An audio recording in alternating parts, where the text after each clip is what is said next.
दोस्तों नमस्कार, Z plus में आपका स्वागत है। आज हमारा टॉपिक है भारतीय संविधान का अनुच्छेद 23 और 24। दोस्तों आगे बढ़ने से पहले आपसे एक छोटी सी गुजारिश, यदि आपने अभी तक मेरे चैनल को सब्सक्राइब नहीं किया है तो प्लीज़ इसको सब्सक्राइब कर लीजिए और बेल आइकन को भी प्रेस कर दीजिए। आते हैं पॉइंट पर। दोस्तों, संविधान का अनुच्छेद 23 सभी लोगों को शोषण के विरुद्ध अधिकार देता है, यानी राइट अगेंस्ट एक्सप्लॉयटेशन। अनुच्छेद 24 फैक्ट्री या अन्य घातक उद्योगों में बच्चों के नियोजन को प्रतिबंधित करता है। पहले बात करते हैं अनुच्छेद 23 का।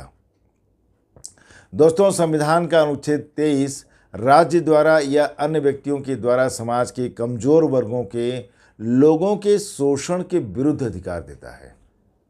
अनुच्छेद 23 का क्लास 1 कहता है कि मानव तस्करी, बेगार और इस प्रकार के दूसरे जबरन मजदूरी जैसे मामलों को प्रतिबंधित किया जाता है और इस प्रावधान का किसी भी प्रकार का उल्लंघन विधि के अनुसार दंडनीय होगा।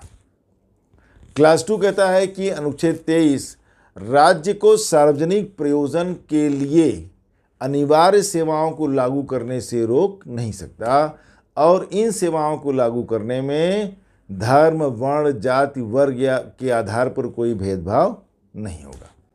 दोस्तों, आज भले ही दास्ता अपने प्राचीन रूप में समाज में दिखाई न देता हो, लेकिन यह अपने नए रूपों में आज भी विद्यमान है, जिसे संविधान ने एक सामान्य नाम दिया है शोषण यानी एक्सप्लॉयटेशन, जो मानव स्वतंत्रता और सभ्यता के लिए एक गंभीर चुनौती है। दोस्तों, यही कारण है कि भारत के संविधान ने दास्ता शब्द के स्थान पर और व्यापक अभिव्यक्ति मानव तस्करी यानी ट्रैफिक इन ह्यूमन बींग्स का प्रयोग किया है, जो सिर्फ दास्ता को ही नहीं बल्कि महिलाओं, बच्चों और असहाय लोगों के अनैतिक या अन्य उद्देश्य से तस्करी को भी प्रतिबंधित करता है।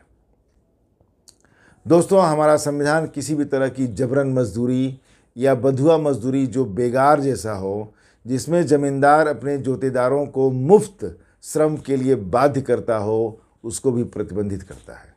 संविधान का यह क्लास किसी को बाध्य करके बलात् श्रम कराने को प्रतिबंधित करता है, जहां उस व्यक्ति को कानून के अनुसार अधिकार था कि या तो वह कार्य करने से इनकार कर दे या कार्य करे तो पूरा पारिश्रमिक ले।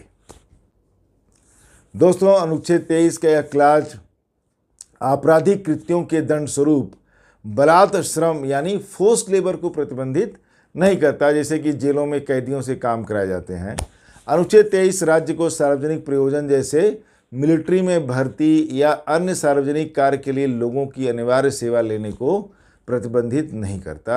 यहाँ पर राज्य के पास बल प्रयोग का भी अधिकार है, पर सिर्फ समाज और देश के व्यापक हित में। दोस्तों, अब आते हैं अनुच्छेद 24 पर, जिसमें बच्चों की सुरक्षा के लिए विशेष प्रावधान किए गए हैं। संविधान का अनुच्छेद 24 फैक्ट्रियों और अन्य घातक उद्योगों में बच्चों के नियोजन को प्रतिबंधित करता है।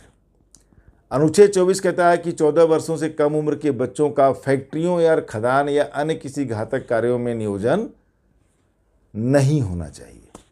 दोस्तों, यहाँ स्पष्ट करना जरूरी है कि अनुच्छेद 24 के अंतर्गत प्रतिबंध के प्रावधान संपूर्ण हैं। इसमें किसी भी प्रकार के अपवाद नहीं है, कोई एक्सेप्शन नहीं है। 14 वर्ष से कम उम्र के बच्चों का नियोजन फैक्ट्री, खदान या दूसरे घातक कार्यों जैसे रेलवे, पोर्ट इत्यादि पर पूरी तरह से प्रतिबंधित है। माननीय सुप्रीम कोर्ट ने भी बच्चों के घातक उद्योगों में नियोजन के विरुद्ध निर्देश दिए हैं और साथ ही ऐसे बच्चों की जीवन स्तर को उन्नत करने के लिए सकारात्मक कदम उठाने की आवश्यकता पर जोर दिया है। सुप्रीम कोर्ट ने यह भी कहा है कि 14 वर्ष से कम उम्र के बच्चों के नियोजक मतलब एम्प्लॉयर बाल श्रम कानून यानी child labour prohibition and regulation act के प्रावधानों का पालन करें। उन्हें उचित पारिश्रमिक के साथ साथ उनकी शिक्षा और उनके अभिभावकों के भी नियोजन की व्यवस्था करें। दोस्तों, अनुच्छेद 23 और 24 समाप्त हुआ। मेरे चैनल को सब्सक्राइब करेंगे तो मुझे आपका सपोर्ट मिलेगा। मिलते हैं नेक्स्ट वीडियो में नए टॉपिक पर। नमस्कार, धन्यवाद।